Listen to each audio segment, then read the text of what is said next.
여러분, 거북선 하면 누가 떠오르시나요? 이순신. 그렇죠. 우리가 어릴 때부터 배웠습니다. 임진왜란, 그 풍전등화의 순간에 이순신 장군이 천재적인 상상력으로 만들어낸 철갑선. 사방으로 포를 쏘고 위에는 쇠못이 박혀 있어서 왜군이 올라탈 수도 없었다는 그 배. 교과서에도 드라마에도 심지어 5만 원권 지폐 뒤편에 숨어있는 그 배 말입니다. 태종실록 태종 13년 5월 임자일, 서기로는 1413년입니다. 지금으로부터 613년 전 조선이 건국되고 21년째 되던 해의 어느 봄날, 태종 이방원이 남긴 기록에 이렇게 적혀 있어요. 임진도, 림진도에서 귀선, 괴선, 이 외선을 만나 크게 싸우는 모습을 보았다. 거북귀, 배선, 귀선, 한자만 다를 뿐 지금 우리가 말하는 그 거북선입니다. 태종이 직접 눈으로 보고 실록의 기록까지 남긴 귀선이 이미 있었던 거예요. 1413년의 말이죠. 잠깐만요. 이상하지 않습니까? 이순신 장군은 1545년생이십니다. 그러니까 이 실록의 기록은 이순신이 세상에 태어나기 무려 132년 전입니다. 증조할아버지의 증조할아버지 시대에 이미 누군가가 거북선을 만들어서 외선과 싸우고 있었다는 얘기예요. 그날 태종은 무엇을 본 걸까요? 개경에서 한양으로 도읍을 옮긴 지 얼마 되지 않은 때 왕이 직접 임진강 일대를 순시하던 중에 마주친 한 장면. 실록은 짧게 귀선이 외선을 만나 크게 싸우는 모습을 보았다 고만 적었습니다. 그런데 이 짧은 한 줄이 우리가 알던 거북선의 역사를 통째로 흔듭니다. 태종이 왕의 눈으로 직접 봤다는 건 귀선이 실전 무대에 이미 올라와 있었다는 뜻이니까요. 그렇다면 진짜로 거북선을 만든 사람은 누구일까요? 이순신이 발명한 게 아니라면 132년 전 그 배는 누가 설계했고 왜 어느 순간 역사 속에서 사라졌다가 하필 이순신 때 다시 나타났을까요? 그리고 또 하나, 임진왜란이 끝난 뒤에는 왜 그 기술이 다시 사라져버린 걸까요? 오늘 우리는 조선 500년 해양 기술에 숨겨진 계보를 거슬러 올라가 봅니다. 태종실록의 귀선에서부터 이순신의 한산도까지 그 사이 200년 동안 조선 바다에 무슨 일이 있었는지, 그동안 교과서가 가려왔던 거북선을 만든 진짜 이름들을 하나씩 찾아보겠습니다.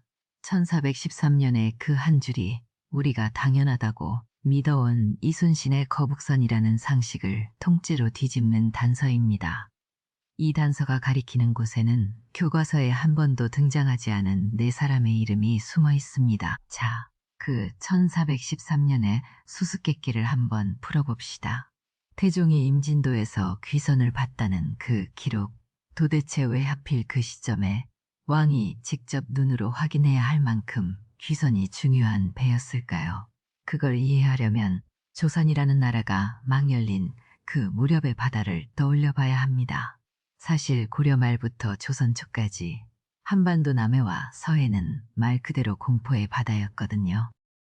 왜구라는 이름이 붙은 해적 집단이 수십 척, 많을 때는 수백 척 단위로 몰려와서 연안 마을을 통째로 태우고 사람을 끌고 갔습니다. 고려가 결국 무너진 이유 중 하나가 이 왜구 때문이라고 할 정도였어요. 한 해에만 수십 건씩 연안 약탈 기록이 쏟아집니다. 밤에 봉화가 오르면 마을 사람들이 산으로 뛰어 올라가 숨던 시대. 그러니 이성계가 조선을 세우고 가장 먼저 머리를 싸맨 숙제가 뭐였겠습니까? 바로 이 바다를 어떻게 지키느냐. 해방 말 그대로 바다의 방비였습니다. 태조가 틀을 짜고 태종이 그 위에 칼을 댔습니다. 전국 포구에 수군진을 배치하고 왜구 선박을 정면으로 들이받을 수 있는 돌격선이 필요하다는 결론에 도달하죠. 외선은 작고 빠른데 우리 쪽 배가 기동성에서 밀리면 그냥 당하거든요. 게다가 왜구는 배에 붙기만 하면 칼을 들고 갑판 위로 뛰어올라 백병전을 거는 게 특기였습니다. 조선 수군은 그걸 반대로 뒤집을 무기가 필요했어요. 우리가 먼저 들이받고 저쪽 사람이 우리 배에 올라탈 수 없게 덮어버리는 배. 그래서 나온 해답 중 하나가 바로 귀선이었습니다. 적선에 부딪혀도 선체가 부서지지 않고 위에는 덮개를 씌워 적이 뛰어들지 못하게 한 돌격 전용 함선. 태종이 1413년 임진도에서 직접 본 그 배가 책상에서 그려진 그림이 아니라 이미 실전에서 외선과 맞붙고 있었다는 게 이제야 이해가 되잖아요. 그리고 결정적인 기록이 그로부터 딱 2년 뒤에 나옵니다. 1415년, 태종 15년, 좌대원이라는 벼슬을 맡고 있던 한 신하가 임금께 상소를 올립니다. 좌대원이라고 하면 지금으로 치면 대통령 비서실 차장쯤 되는 자리예요. 왕의 말을 받아 적고 신하들의 글을 왕께 올리는 국정의 숨구멍 같은 위치. 그 자리에 앉아있던 사람이 바로 탁신, 족귀이라는 이름의 관료였습니다. 탁신, 여러분 들어보신 적 있으세요? 아마 없으실 거예요. 교과서엔 나오지 않거든요. 조선 초기 인물 사전을 뒤져도 한두 줄 정도만 스쳐 지나가는 이름입니다.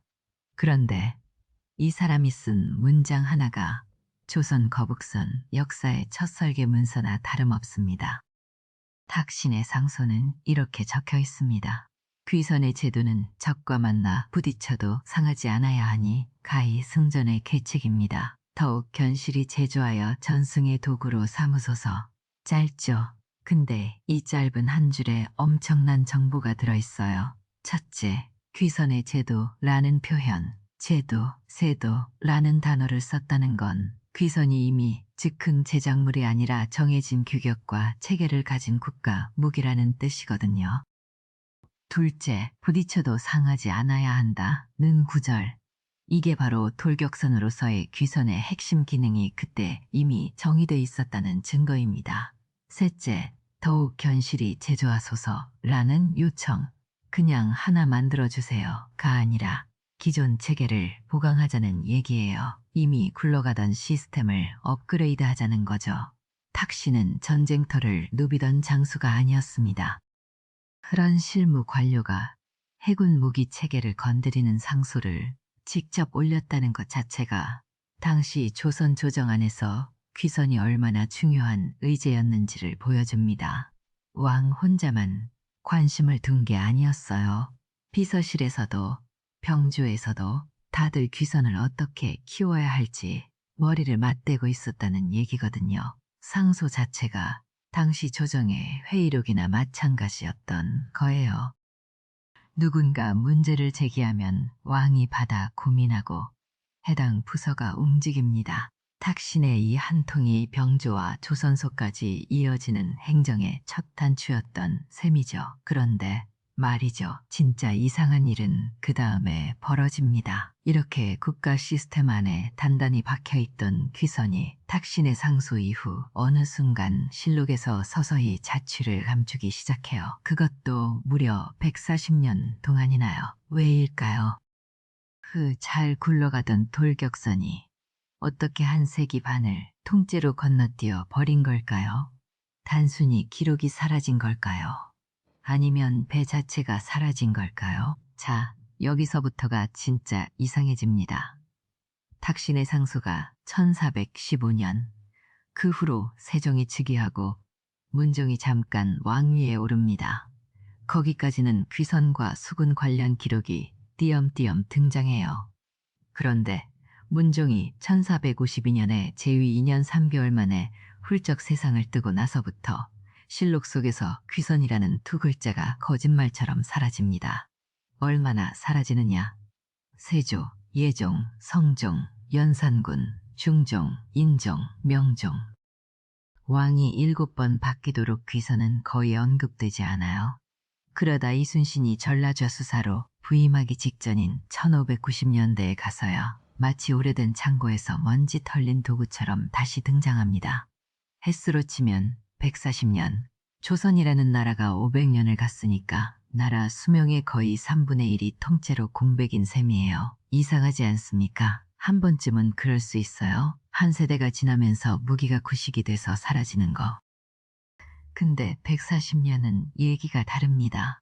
할아버지가 본 배를 손자의 손자의 손자도 못 보는 거예요.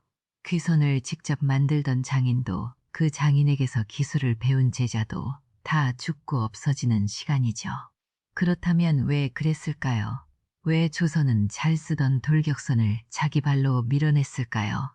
첫 번째 이유는 놀랍게도 평화 때문이었습니다. 무슨 소리냐? 탁신의 상소 이후 조선은 외구 문제에 한두 번 강하게 매듭을 지어요.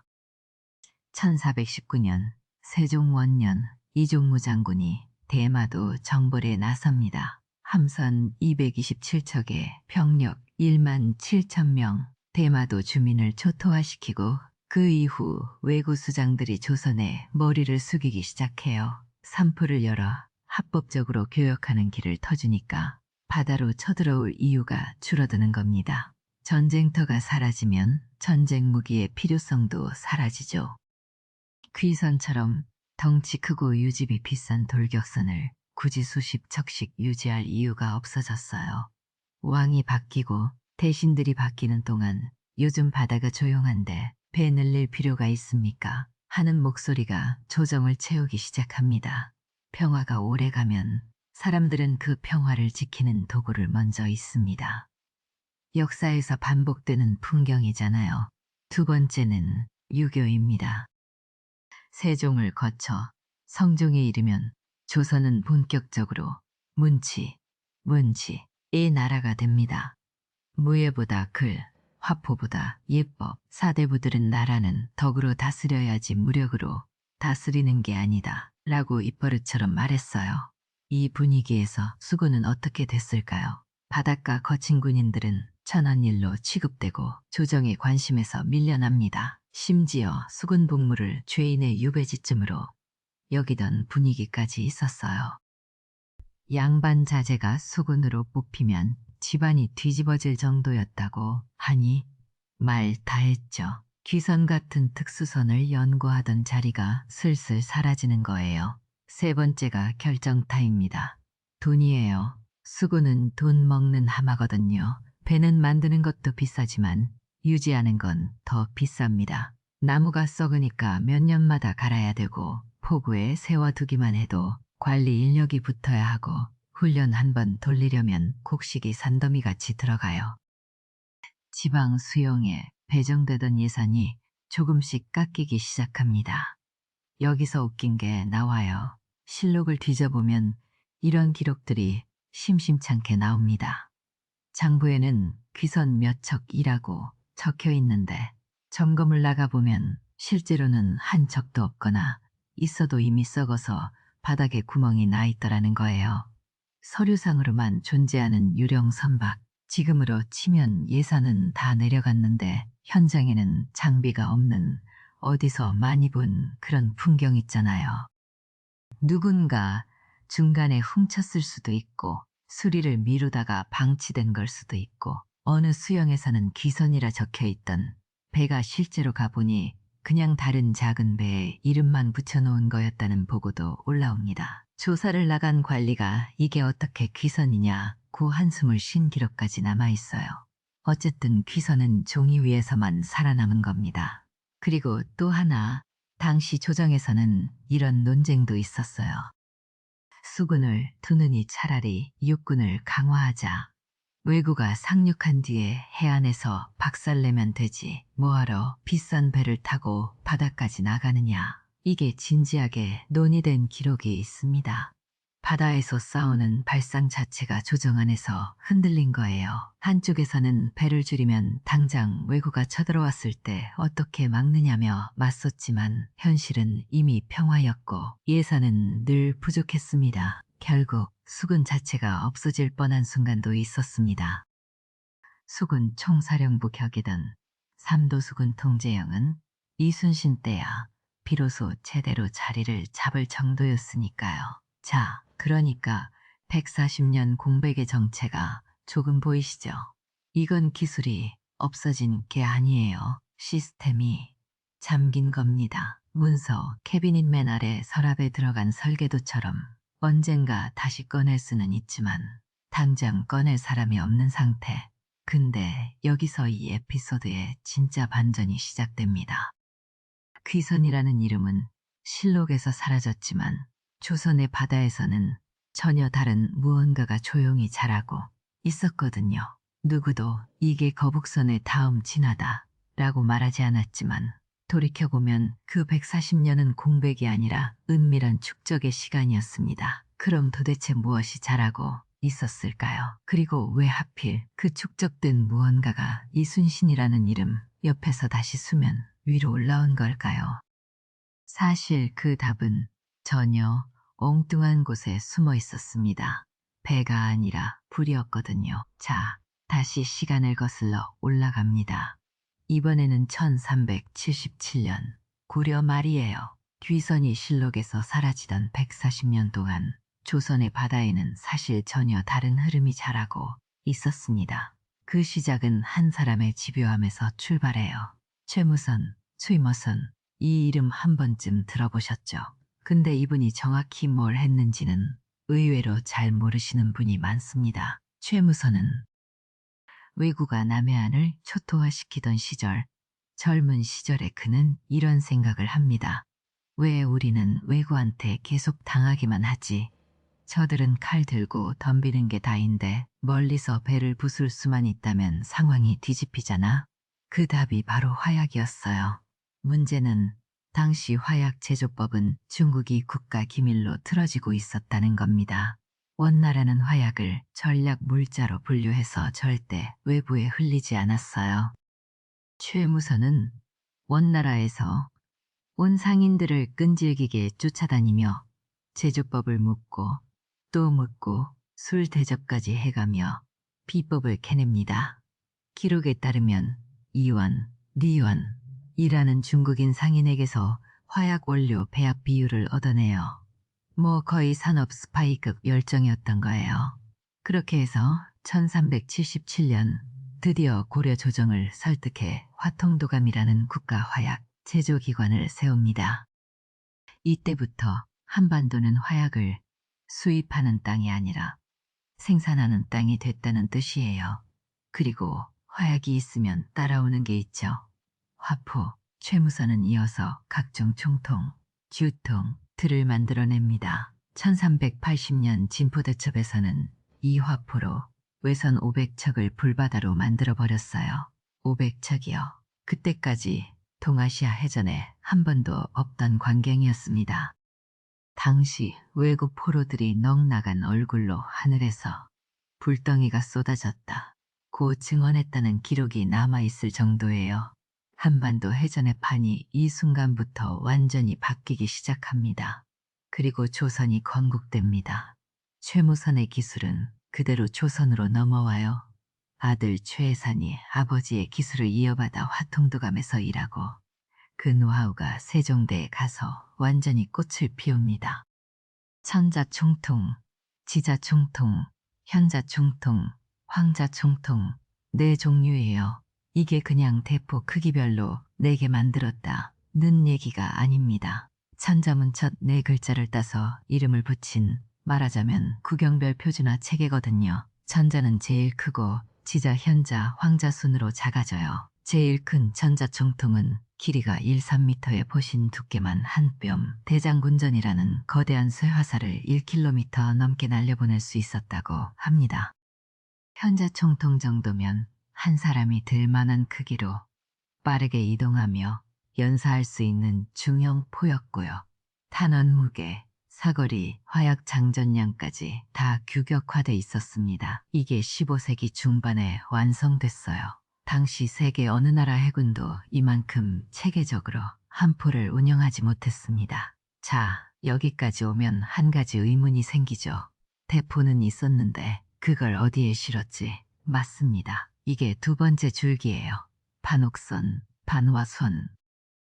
때는 1555년, 명종 10년, 조용하던 바다에 다시 사건이 터집니다. 을묘해변, 외선 70여 척이 전라도 단량포, 지금의 해남 부근을 기습해요. 조선 수군은 그야말로 괴멸당합니다. 지휘관이 죽고 수영이 불타고 백성들은 학살당하고 임진을 한 37년 전의 예고편이었어요. 이 사건이 조선 조정을 완전히 흔들어 놓습니다. 우리 배로는 이 많은 외선을 못 막는다. 그때까지 쓰던 맹선, 몽선이라는 주력 전투선이 있었거든요. 근데 맹선은 크기도 작고 대형 화포를 싣기엔 선체가 약했어요. 발사 반동에 배가 휘청거릴 정도였죠. 명종 앞에서 대신들이 140년 동안 수군을 방치한 결과가 이것입니다 하며 머리를 조아렸다는 얘기까지 나옵니다. 이제 개혁이 필요했습니다. 그래서 나온 배가 바로 판옥선입니다. 이름부터 재밌어요. 널빤지, 반에, 집옥, 우, 갑판 위에 집을 지은 배라는 뜻이에요. 구조를 한번 상상해 보세요. 밑판은 평평한 평저, 방식, 조수간만의 차가 심한 한반도, 서남해에서 배가 얕은 물에서도 안 뒤집히는 구조예요. 그 위에 2층 갑판을 올리고 맨 위에는 판자로 지은 지휘소 겸 전투소. 이게 판옥이었죠. 그런데 여기가 핵심이에요. 왜 이 구조가 그렇게 중요했느냐. 천자, 지자, 현자, 황자, 사종 총통을 안정적으로 쏠 수 있는 플랫폼은 판옥선 말고 없었습니다. 맹선에 천자 총통을 얹으면 한 발 쏘고 배가 부서지는 수준이거든요. 근데 판옥선은 밑바닥이 넓고 2층 구조로 무게중심이 낮아서 수십 문의 총통을 싣고도 끄떡없었어요. 화포 시대의 해전을 가능하게 한 유일한 배. 1555년 이후 조선 수군은 판옥선을 주력으로 삼습니다. 그리고 여기서 학계가 오래전부터 내린 결론이 하나 있어요. 거북선은 판옥선 위에 덮개를 씌운 배에 가깝다. 별개의 신형 함선이 아니라 이미 있던 판옥선 플랫폼에 상부 구조를 개조한 돌격 버전이었다는 얘기예요. 밑판, 갑판, 화포 배치, 크기까지 판옥선 규격 그대로. 차이는 위에 씌운 덮개와 용머리뿐이었죠. 그러니까 거북선이라는 무기는 이미 1592년 한참 전에 대부분 완성돼 있었던 겁니다. 최무선이 화약을 뽑아내고 세종이 사종 총통을 체계화하고 을묘해변이 판옥선을 낳았어요. HUK에서 말씀드린 200년 축적이 바로 이거예요. 1377년에서 1592년까지 조선은 공백처럼 보이던 시간 동안 오히려 거북선을 태울 플랫폼 전체를 만들고 있었던 겁니다. 그럼 이제 남은 질문은 딱 하나입니다. 1591년에 전라좌수사로 부임한 어느 장군이 이 완성된 시스템 위에서 도대체 무엇을 더했길래 400년이 지난 지금도 교과서에는 오직 그 사람 이름만 남게 된 걸까요? 여기까지 들으시면 이런 생각이 드실 수 있어요.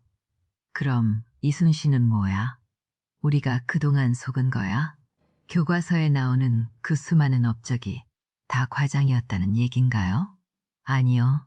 그 반대예요. 오히려 이 이야기를 다 풀고 나야 이순신 장군의 진짜 위대함이 보이기 시작합니다. 이게 오늘 영상에서 가장 중요한 부분이거든요. 자, 차근차근 정리해 볼게요. 1413년에 태종이 귀선을 보셨죠. 1415년에 탁신이 상소를 올렸습니다. 그리고 140년의 공백, 그 공백 동안 최무선의 화포가 세종대의 사종 충통 체계로 완성됐고 1555년 을묘해변 이후에는 판옥선이라는 거대한 플랫폼이 만들어졌어요. 기술은 이미 다 쌓여 있었습니다. 근데 여기서 질문 하나, 기술이 있었다고 해서 그게 저절로 전함이 되는 건 아니잖아요. 누군가는 그 흩어져 있는 140년치 설계도와 공방 기록과 실패한 시제품들을 뒤져서 지금 이 전쟁에서 쓸 수 있는 물건으로 조립해내야 합니다.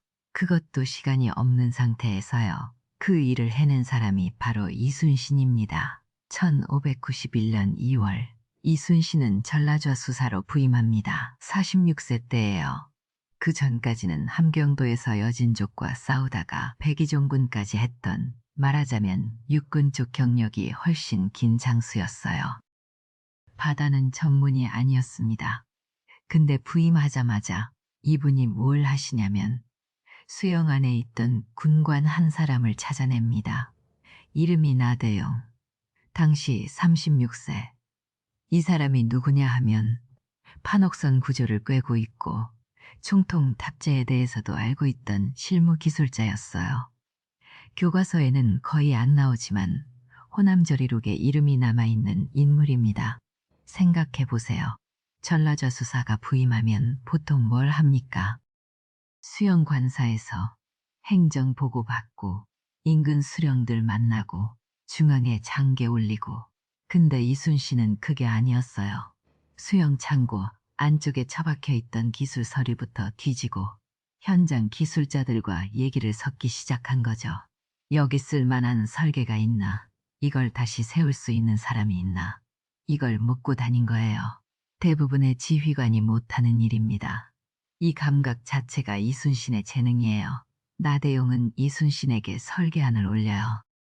판옥선 위에 덮개를 씌우고 그 위에 쇠못을 박고 사방에 포 구멍을 내자는 구상. 140년 전 태종대 귀선에 부딪혀도 상하지 않는 개념의 세종대 사종 총통과 을묘해변 이후 판옥선 구조를 얹은 설계였습니다. 여기서 잠깐 짚고 갈 게 있어요.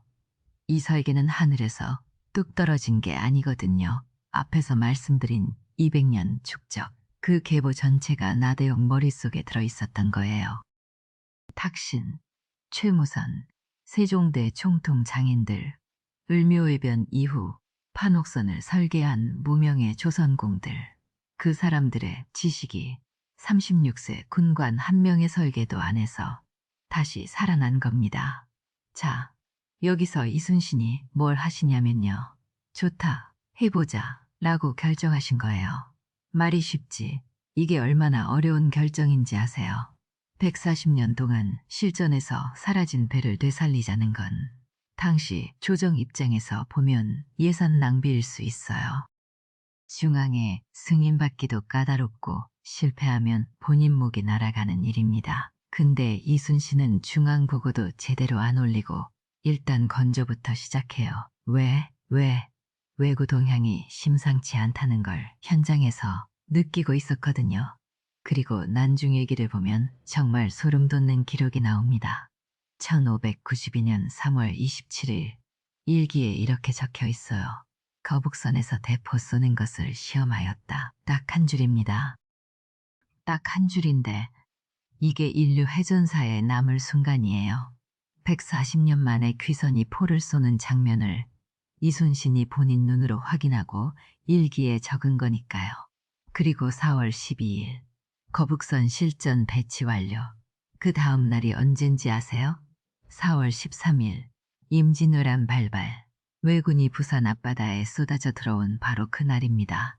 역사 다큐 만들면서 이런 타이밍을 접하면 정말 손에 땀이 나요. 딱 하루 차이로 조선의 운명이 갈린 겁니다. 잠깐만요. 이거 생각해보세요. 단 하루예요? 거북선 배치가 하루만 늦었어도 사천해전도 한산도 대첩도 우리가 아는 그 모습이 아니었을 수 있어요.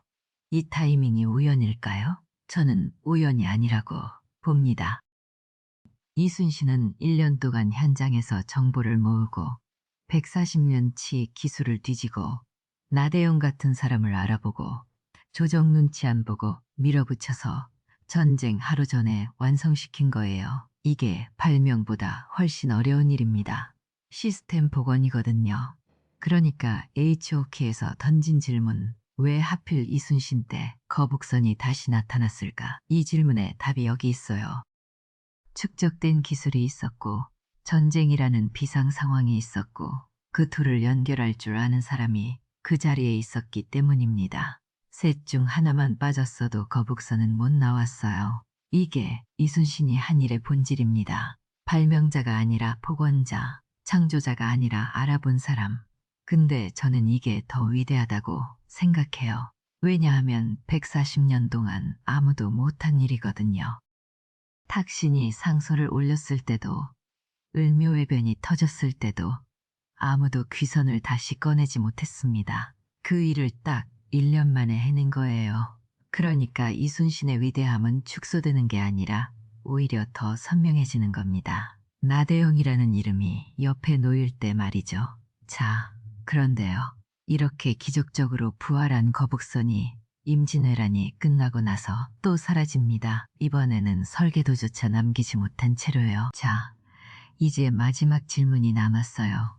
그렇게 극적으로 부활한 거북선이 전쟁이 끝나고 왜 또 사라졌을까요? 원본 설계도는 왜 하나도 남지 않았을까요? 그리고 이게 대체 오늘 우리랑 무슨 상관이 있을까요? 이 얘기를 해야 오늘 영상이 끝납니다. 1598년 임진왜란이 끝나요. 이순신 장군은 노량해전에서 전사하시죠. 거북선은 그 무렵 이미 여러 척이 해전에서 침몰하거나 파손됐습니다. 그런데 전쟁이 끝나면서 이상한 일이 벌어져요. 거북선을 유지하던 시스템 자체가 와해되기 시작합니다. 왜 그랬을까요? 이게 또 이상한 거예요. 분명히 승전에 결정적이었던 무기잖아요. 근데 조정은 외란 이후 수군 예산부터 줄입니다. 전쟁 끝났으니 국고를 복구해야 한다고요. 전라좌수영, 통제영 같은 것점은 남았지만 거북선을 계속 건조할 공방 인력과 설계도 관리 체계가 흩어집니다. 왜 그래서 분명해서 나대용 같은 실무자들이 흩어지면 그 머릿속에 있던 지식도 같이 흩어지는 거예요. 그러니까 이거 어디서 본 패턴이죠? 맞습니다.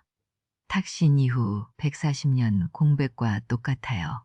조선이라는 나라는 이상하게도 한 번 성공한 시스템을 유지하는데 약합니다. 위기 때 천재가 나와서 구해내고 위기가 끝나면 그 시스템을 흩어버리고 그리고 다음 위기 때 왜 우리는 준비가 안 돼 있지 하고 또 놀라는 거예요. 영조대로 넘어가면 그 흔적이 뚜렷해져요. 18세기에 전국 수영에 거북선 6척이 배치되긴 합니다. 근데 이게 이순신의 그 거북선이냐? 아닙니다. 원형과 많이 달라져 있었어요. 선체 비율이 다르고 포 구멍 배치가 다르고 덮개 구조가 다르고 이미 거북선이라는 이름만 남은 거지 실물은 다른 배가 돼 있었습니다. 그리고 1795년 정조 때입니다. 정조는 이순신 장군을 각별히 존경하신 분이에요. 그래서 이충무공전서라는 책을 간행하라고 지시하십니다.